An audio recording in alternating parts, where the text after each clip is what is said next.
வணக்கம். உங்கள் Satish Arumugam. Group 2A அடுத்த கட்டம் இறுதியாக phase 3 interview plus group 2A result April 2nd வீக்குள்ளே மற்றவங்களுக்கு வரும் நான் ஓட்டி அப்படின்னு சொல்லியிருந்தாங்க. அதில் வில்லிங்னஸ் கேட்டிருந்தாங்க.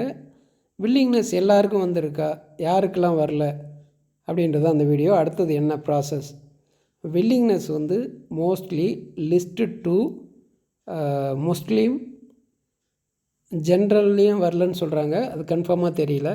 ஏன் அப்படின்னா இவங்களுக்கெல்லாம் இந்த இருக்கிற 29 போஸ்ட் கமிஷனர் ஆஃப் போலீஸ், 27 வந்து கிரிமினல் இன்வெஸ்டிகேஷன், அந்த இதில் வந்து மொத்தம் 29 போஸ்ட்டில் ஓப்பன் ஃபுல்லாக இருக்குன்னு நினைக்கிறேன். ஏற்கனவே ஃபேஸ் 2 ஃபேஸில். அதனால் ஜென்ரல் வராமல் இருந்திருக்கலாம். லிஸ்ட்டு 2 அதை அவங்க லிஸ்ட்டு 2ல் எடுத்து வச்சுருக்கிறதால அவங்களும் எலிஜிபிள் இல்லாமல் இருக்கலாம். அடுத்தது முஸ்லீமுக்கும் இதில் இல்லைன்னு நினைக்கிறேன். ஒருத்தவங்க கமெண்ட் போட்டிருந்தாங்க பிசி முஸ்லீமுக்கும் வரல அப்படின்னு சொல்லி. அதனால தான் தவிர வேறு எந்த காரணமும் இருக்காது.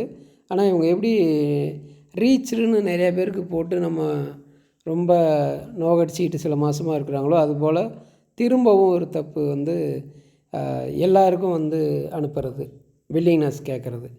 ஒரு 129 போஸ்ட்டுக்கு ஒரு 100 பேருக்கு அனுப்பலாம், இல்லை 200 பேருக்கு அனுப்பலாம், அதிகபட்சம் ஒரு 300 பேருக்கு கூட அனுப்பியிருக்கலாம். இவங்க எல்லாருக்கும் அனுப்புறது, எல்லோரும் முதல்ல என்ன நினைப்பாங்க, நம்ம சரி டாப்பில் இருக்கிறோம், டாப்பர்ஸ் தான் வந்திருக்கு அப்படின்னு நினச்சாங்க. நானும் கூட அதை தான் நினச்சேன். சரி ஒரு 100 பேருக்கு அனுப்பியிருப்பாங்க. எவ்வளோ நாளைக்குள்ளே இப்போ அடுத்தது என்ன, எல்லாருக்கும் அனுப்பிட்டாங்கல்ல, அப்போ அடுத்தது 3 நாள் தான் நமக்கு டைம் கொடுத்துருக்காங்க. 3 நாளைக்குள்ளே இது உள்ளே போயிட்டு இந்த கீழே செலக்ட்ன்ற இடத்த எஸ் ஆர் நோ. அப்போ மோஸ்ட்லி நம்ம வந்து கொஞ்சம் பார்த்து தான் கொடுக்கணும். நம்ம வந்து முன்னே நினச்சது ஒரு 150 பேர் தான் கூட்டிருப்பாங்க. அவங்க எலிஜிபிள் ரிட்டனில் நல்ல மார்க் இருக்குது, அதனால் அவங்களுக்கு வந்து நல்ல ஸ்கோப் இருக்குது, 100% அவங்களுக்கு வேலைவாய்ப்பு இருக்குது. அதனால் உங்களுக்கு பிடிக்கலன்னா வில்லிங் வந்து நோ கொடுங்க, வில்லிங் இல்லைண்ணா, இந்த போஸ்ட்லாம் எனக்கு வில்லிங் இல்லைண்ணா அப்படின்னு சொல்லியிருந்தோம். இப்போ வந்து ஏற்கனவே வேலையில் இருக்கவங்க, இல்லை எந்த வேலை கிடைச்சாலும் ஓகே அப்படின்றவங்க நோ கொடுக்க வேணாம். இல்லை நீங்கள் யோசிங்க. ஏன்னா நம்ம எந்த இடத்துல இருக்கிறோன்னு தெரியாது. ஒரு 5000 போஸ்ட் இருக்குது அப்படின்னா ஒரு 10,000 15,000 பேரை கூப்பிட்ருக்காங்கன்னா நம்ம 11,000த்துலேயும் இருக்கலாம், இல்லை 5,000த்துலேயும் இருக்கலாம்.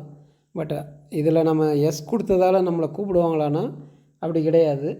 எஸ் கொடுத்ததில் டாப்பர்ஸ் யார், ரிட்டனில் டாப்பர்ஸ் யார், அவங்கள தான் வந்து 1:2 சில போஸ்ட்டுக்கு வந்து தேவைப்பட்டால் 1:3 அந்த ரேஷியோவில். இப்போ 2 போஸ்ட் இருக்கிறதால அதுக்கு மட்டும் 1:3 கூப்பிடலாம். மீதி வந்து 1:2 அந்த ரேஷியோவில் கூப்பிட்டு, இல்லை டோட்டலாக 29 1:2 58 ஈக்குவல் மார்க்கு ரிட்டனில் இருக்காங்க. அந்த மாதிரி இருந்தால் ஒருத்தவங்க 2 பேர் சேருவாங்க. ஒரு 60-65 பேரை கூப்பிட்டு சீக்கிரமாக இன்டர்வியூ முடிச்சுட்டு அன்றைக்கே மார்க் போட்டு ஏப்ரல் 2nd வீக்குள்ளே லிஸ்ட்டு நான் ஓட்டியில் இருக்கவங்க, லிஸ்ட்டு 2ல் இருக்கவங்க நினச்சா ரொம்ப பாவம் போல். ஏன்னா எல்லாத்துலேயும் அவங்கள வந்து ஒரு கன்சிடரே பண்ணுறதில்லன்ற மாதிரி இருக்குது. லிஸ்ட் 2 பற்றி தெளிவாக இல்லை அவங்களுக்கு. ரொம்ப ஏப்ரல் 2nd வீக்கில் அவங்களுக்கு ஒரு நல்ல முடிவு வந்துடும். இதுக்கு மேலேயும் டிலே ஆகாது. இன்றைக்கி news paper, trend, social media அந்த மாதிரி நிறைய விஷயங்களில் அழுத்தம் கொடுத்த அனைவருக்கும் நன்றி, வாழ்த்துக்கள். வெற்றி நமதே, வேலை நமதே, நாளையும் நமதே.